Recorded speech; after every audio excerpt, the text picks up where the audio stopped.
What's up, guys? Welcome to the Bladed Wedge Show. It's August 10th, 2020. We're just guys who love watching golf, talking golf, and most importantly, playing golf. I'm Trey Pizzetti, and I'm here with my good friend Alex Checo. How you doing, man? Good, man. Fresh off PTO week down the beach. Bummed I missed last week's episode, but unfortunately there was that hurricane that kind of blew through the Jersey Shore and just killed the Wi-Fi. Couldn't get on through my hotspot. Was trying all sorts of things to get internet, but just wasn't working. Yeah, I mean, we had a good episode, just me last week, but we're glad to have you back. It was obviously a pretty insane weekend with the PGA Championship, which we'll get to. But first, I wanted to talk to you about your Pinehurst trip that you planned. Give me the details and the background on that. Yeah, so big trip. We're going October 22nd through the 25th. My one buddy invited me on it. And we got 12 guys. We're doing a 6v6 Ryder Cup format. We're doing 6 rounds in 4 days. We got an Airbnb pretty close to downtown Pinehurst. So we'll be able to check out some of the cool spots around that area. And it should be a good trip. We have a big email chain going on right now where we're kind of figuring out logistics, matches. We're going to do a virtual call sometime in September to figure out like teams. We're going to do a draft. We're going to get the agenda finalized in terms of like who's playing who, what days, what courses. But it was a no-brainer for me to try and make work today. That is awesome. I love the Ryder Cup format. Are you guys going to have handicaps going in? Yeah. So we have a live Google Doc right now where we're actually tracking our indexes because all the guys are playing a lot of golf, trying to gear up. Yeah. So we're posting scores and we're keeping everyone honest in terms of sandbagging for this thing. I love that. Are you? You haven't been playing too much though. You better get going a little bit. Or have you been playing last week? So I played last week. I played Shoregate, which is kind of the course I've been gravitating towards down the beach. Okay. Played pretty well. And then I played Chester Valley on Saturday, which is a course in Philly. I came back from the beach. Super, super tough course. Didn't play that well, though. So I'm definitely trying to get some more rounds in before this event. I cannot go down there and play bad golf. No, absolutely not. Well, the good part is when you get back in September, like stop going to the beach as much. You'll be able to really grind, and honestly, the big thing is short game for that kind of stuff. So definitely gonna have 100%. To spend some time around the practice green. 100%, definitely. And then the other big thing, just kind of an update on Alex and I. I'm going down to the shore this weekend, so I'm going down, gonna meet up with Checo probably in Philly, and then we're gonna drive the hour and a half to the beach. And Checo and I met each other up in Boston, so we're going down and get to see some friends from there. So pretty excited about that one. I don't know if you're ready for it, Trey. I don't know if I am either, man. I don't know. I'm not in practice like I used to be, but it's going to be a great weekend either way. So you've been typically a North Jersey guy, right? So you've never been to South Jersey? Yeah, so I've been down to Lalata a couple times, Bay Head area, but not down to South Jersey. So it's going to be a new experience. It's a different world, man. It's a different world. I can't wait. I also just need a nice some time on the beach, some time in the sun, and maybe still a little swimming in the ocean. Oh, yeah, for sure. I'm hoping it's nice weather. I've been kind of keeping my eye on the forecast. And it's not looking good right now, but it's always a crapshoot down there. Yeah. It like says it's going to rain, and then it's like sunny. Yeah, we'll make it work either way. So excited about that. And then the last thing I want to touch on before we get into the tee sheet, I hope you guys followed my bets that I posted on Instagram on Friday or on Wednesday. Pretty good weekend for me. Had some big winners with Tony Finau top 20, Daniel Berger top 20, and then a Webb Simpson fade. So definitely keep checking out the Instagram for that. And we'll move into the Bladed Wedge tee sheet. So obviously the big talk in the world of golf is the PGA Championship at TPC Harding Park this weekend. Great tournament overall. Want to kind of kick it off by talking about the course conditions. Honestly, it seemed like it was a great layout, especially for the risk reward. The rough was really deep, but what were your kind of takeaways on the course? I don't think it played as hard as they made it out to to be. Mm-hmm. I thought it was like a fair golf course. I thought the greens were really good, and it had good. Like a lot of people were saying, the greens were rolling fine, like no issues there, because it is kind of a muni track, so it's similar to a Torrey Pines in like Southern California. Yeah. So you do have like a lot of public play. You probably have a ton of tee times that are going out every Friday, Saturday, Sunday. So there is that approach to it, but I think they did a good job of like slowing down the play leading up to the event. Rough was definitely long. Totally depended on the lie you had. You could hit in the rough and you'd be completely screwed, or it would be sitting up and you could actually play it. Happy with the conditions all week. No real complaints there, and I think it played to par. Yeah, I totally agreed. I think they did a great job. Obviously, they put a ton of money into making that course. The major championship level back in the 2000s, and then kind of went back and redid it a little bit this week. And just awesome to see when these guys are playing public courses, kind of like Bethpage Black. It's just cool to see them playing on that type of course and something that's so accessible. But the big story of the weekend is Colin Marikawa. I mean, absolute stud. Played well all week, but really just close Saturday and Sunday. There was that huge group of 6 to 9 golfers right around that -10 mark, and then he just went off with that chip in, and then the drive on 16, and the eagle putt, and then really almost birding 17, 8, and 18 also when the pressure was on. But what did you kind of take away from his performance, and how did you feel he kind of separated himself? Yeah, so it was a great leaderboard all throughout Sunday. I think we had that couple guys bunched up -9, -10, and they got to -11. I think what separated it was you're always going to have a couple shots where you see that one or two guys break away from that pack. And I think it started with Morikawa's chip in on, what was it, like 14 or 15? He hits that, he chips in, makes birdie. Okay, then he's got some momentum going. And then he has like a one-stroke lead going into 16. And 16 sets up perfect for the high fade that he was playing the entire week. I think before he hit it, Nance was like, this hole just sets up absolutely perfect for him. Yeah. Then he hits that high fade, and it was just going right at it. It's absolutely perfect. Rolls up to 4 feet, and it's like, okay, ball game. Yeah. I was like, ball game, it's over. I know, and he read that putt perfectly. Yeah. And absolutely drained it. I thought, the impressive thing for me was the shot he hit before the chip in was like a pitching wedge from like 140 yards or like something like short like that. He just absolutely hit a terrible shot to get there. Immediately recovered with the chip in. I mean, it was just pretty impressive stuff. And like you said, he's just one of the most consistent golfers with hitting that little cut on all of his clubs. And I actually read something about him when he was back at Cal. He did a test with his 6-iron, and they found out that his spread on his 6-irons was similar to a high-level pro spread on their pitching wedges. So he is just so accurate and consistent with his swing, and that really showed. And he's so young too, 23 years old, and he's that good. Like, it's crazy to try and comprehend how much pressure were on some of those shots that he was hitting down the stretch, and just how dialed in they were. Mm-hmm. Just doesn't make sense. Yeah, it's insane. And I am slightly interested, not really a fault to him at all, but I am slightly interested to watch him and some of these other young guys play when crowds come back. And see if that does affect any of them. I know some people handle crowds better than others, but I'm not saying that it would would have changed the outcome to yesterday, but I just think it's going to be pretty interesting to see that.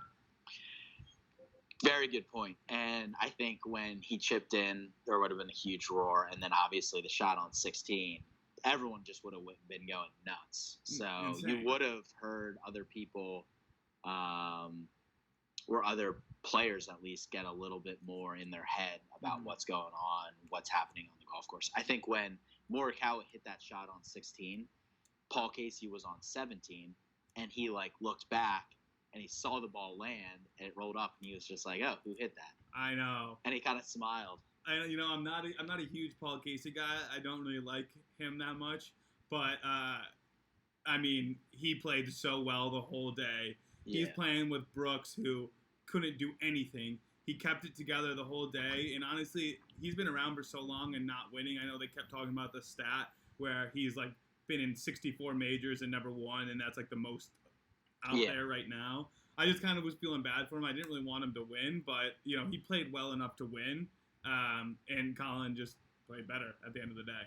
Yep, absolutely. Yeah, he hit the shots when he needed to hit them. Yeah, so it's going to be super interesting. I think we have 6 majors in the next 11 months or something crazy like that. So this is just the start of major golf, and with all these young guys, it's going to be really interesting. I mean, there couldn't have been a more exciting golf tournament we saw yesterday. But moving on, just a couple other guys, big names. We have Brooks. Brooks kind of came out with a comment Saturday after the round of kind of taking a shot at DJ about how Brooks has been able to close majors and maybe DJ hasn't. Rory backed up DJ. And, you know, there's kind of been a lot of stories about Brooks and DJ's relationship, how they're close friends, and then how maybe there was a falling out or so. But, you know, Brooks, that's just kind of how Brooks motivates himself. But what were your big takeaways from those comments and the reaction? I almost think the comments made Brooks look like an asshole, and I think the media definitely helped stir that. But I don't think he meant those comments in that type of way. Like I think he generally was like, oh yeah, DJ has 1 major championship, but you know, I have 4.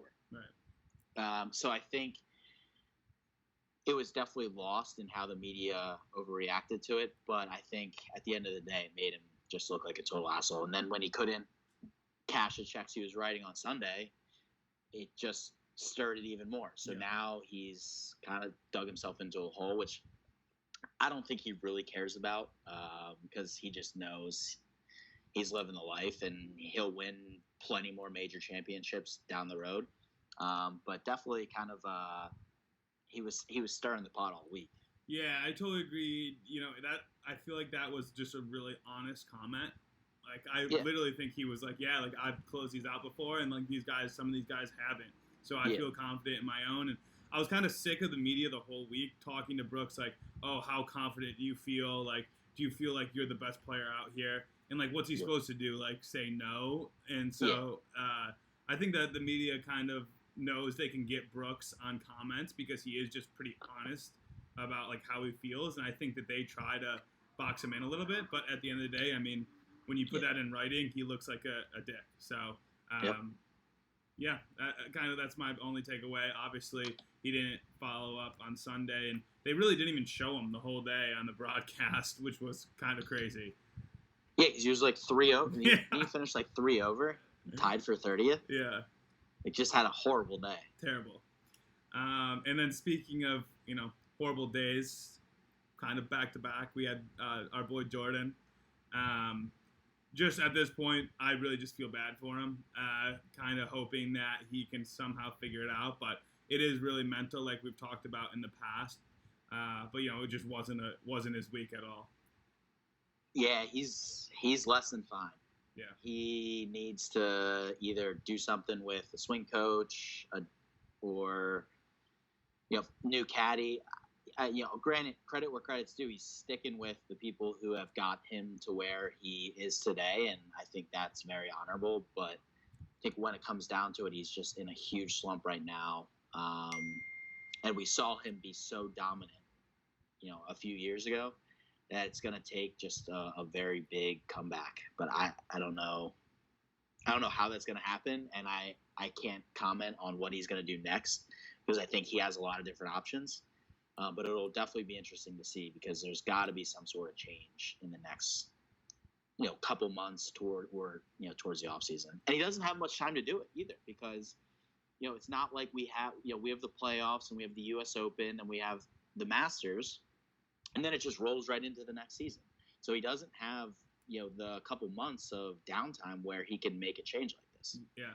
You know, normally we're finishing off the season in the next 3 weeks or so. Yeah. And then after that, they have 5 months until they really start ramping up in January. So it's definitely have to come quick. The one thing I know that him and his caddy are very close and have been together for a long time. But whenever I hear them mic'd up and I hear Spieth like kind of complaining a little bit to him, I'm just not sure how good that relationship is.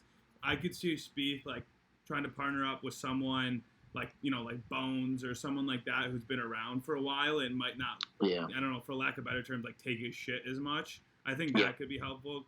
But yeah, I just feel bad for him. I really hope in the best in finding his game. The other guys, JT and Rory, played, on and off throughout the week, and they really just never put anything together. I think we're both in agreement there that their games are fine. They just kind of got off to some slower starts. But did you have anything big around those two guys in particular? No, I think it was just a couple, like Rory made 14 birdies, 14 bogeys. Mm-hmm. Like if he doesn't make 14 bogeys, and really capitalize on some of the birdies he did make, then he's right there up there with the lead. Yeah. So it's just the mistakes that ultimately cost him, competing in this tournament, and that just can't happen in major championship golf. And I think he said that like straight up. Yeah. It's like you just can't make the mistakes in this type of environment. Totally agreed, and I know he is struggling a little bit on the wedge game, especially with distance control. So he said he's taking this week off. He's going to go back to Jupiter and practice. And I mean, him and JT are both up there pretty high in the FedEx Cup with JT leading it. Those next couple of weeks playing for that 10 mil. Those guys are going to come to play. Yeah, and JT just won a WGC. Like, his game is looking great.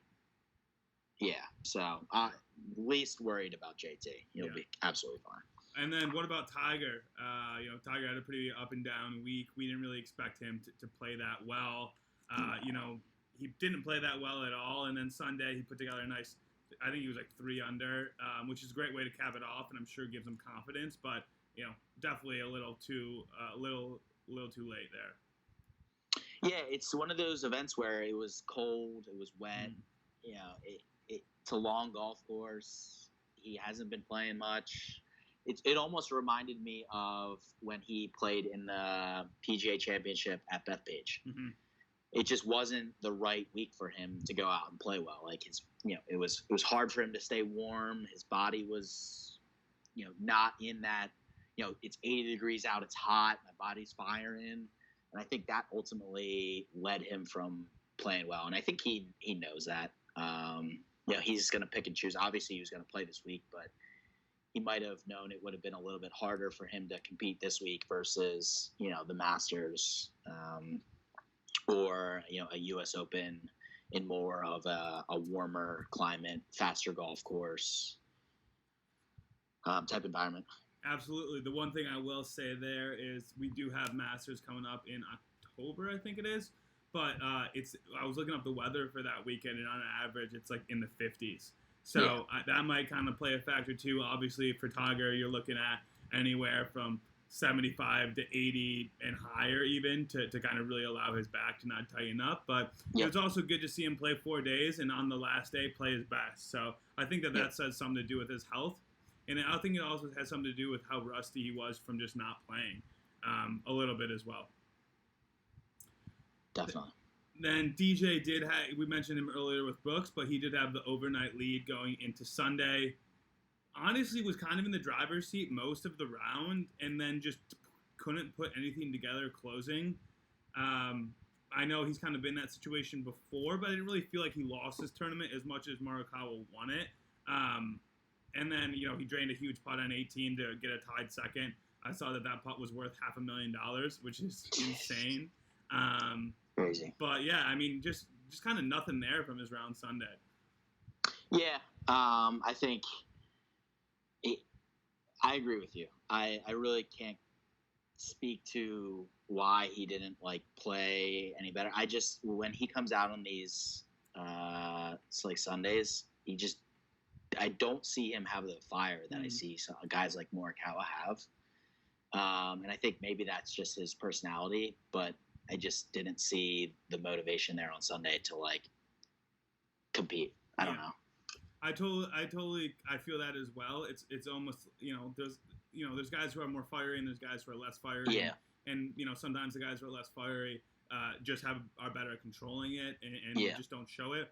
For him, sometimes I just feel like he's not as like he doesn't care as much as some of the other guys, which maybe is unfair. But that's just kind of how it's perceived by the way he's like walking around and acting. Yeah, definitely. And then we got Tony Finau. Obviously, he played really well the whole week. And, the narrative's there. We got Tony top tens. He just making top tens every tournament. Not really scaring, to be honest. He had a couple birdies on the back, but really didn't scare the lead or get up there in a chance to win. He just kind of can't get over that final hump. Yeah, and I wonder what the reaction is going to be when he actually does get over the final hump. I mean, he's making a shitload of money. So much money. He's just not getting the W. I know. It's crazy. I was looking it up, and what they say, he had like 30 top 10s in the last 3 years or something like ridiculous like that. So, I mean, the guy's he's doing fine on the pocket. It's just I'm sure he's going to get frustrated on not pulling these out, but he's so talented and hits the ball so far that he's going to do it one of these times. And he was playing with Bryson Sunday, and he's out there with Bryson every time. So, Yeah, those two in 50-degree weather were hitting the ball like 300 plus. Like, that's just stupid. Yeah, it was crazy. And then, another big hitter, Matthew Wolff, threw a little 65 out there yesterday. Didn't make a putt over 15 feet and also lipped out a 4-footer and still shot 65. That guy is crazy talented. Yeah, he's good. And we'll definitely be seeing him around at 21 years old. He's got such a long career ahead of himself that it almost goes into show like how actually talented and scary good this younger generation is coming out onto the PGA Tour, and like what it's going to be like when all these guys are like when Matthew Wolff is 29 to 35 years old, and then a new generation comes in. What's that going to be like? Because these people or these guys continue to just get more exposure to playing in events on the PGA Tour at such a young age, like when they're still in college, that it just prepares them so much better for when they actually get out here and have to compete. And then they're able to leverage, like Matthew Wolff is able to leverage like Ricky Fowler, Justin Thomas, some of the older guys, not older, but more developed, younger crew to help mentor them and get them better when they're actually in contention in these major championships. So it's going to be exciting to watch. Oh, absolutely. Two more guys wanted to touch on quickly. First, Jason Day. Don't have much there. Just wanted to just say I was happy to see him play well, play with the back, and finish high in a major. Then the last guy I wanted to ask you about was Bryson. Best finish in a major of his career. Played pretty well the whole week. I was really surprised that was his best finish. But I mean, how do you think that the Bryson experiment translated to major golf? It worked. I mean, he competed and he contended in the tournament. I mean, he was bombing the golf ball. He was hitting it down close to the green, having wedges in. And he was a shot or two away from, winning the tournament. So just because he didn't win this week doesn't mean the experiment has failed by any means. Yeah, I would say it's a positive overall, having your top best finish. And especially on a golf course that really was punishing people for missing the fairway if you had a bad lie. And that's kind of the downside with his game right now is he can kill it, but it's just can he keep up that accuracy that he has been doing. So positive stuff from him. Moving on to the rotating topic, this kind of stems from Colin Marikawa being 23 and winning his first major. And of course, every young guy who wins is going to be the next Tiger Woods, and I think Colin Marikawa is going to have a great career. But the rotating topic today is, will Tiger be the best ever, or will there be a young guy like Collin or down the road who comes up and becomes a better golfer than him? So I'll let you answer this one first. I think Tiger will be the best ever because look at Jordan Spieth 5 years ago. Yeah. He was dominating. He won 3 quick majors right out of the gate, and everyone was like, wow, is this the new Tiger Woods? And now he's in a huge slump. It's just so hard to dominate golf in today's environment for as long as Tiger Woods has done it. So, no, I don't think anyone will get close to 15 majors, and I don't think anyone will get close to 18 majors. It's just too hard. There's too much talent, and golf is going to be getting more challenging as the courses get longer and they add new and different ideas to kind of grow the game. Totally agreed.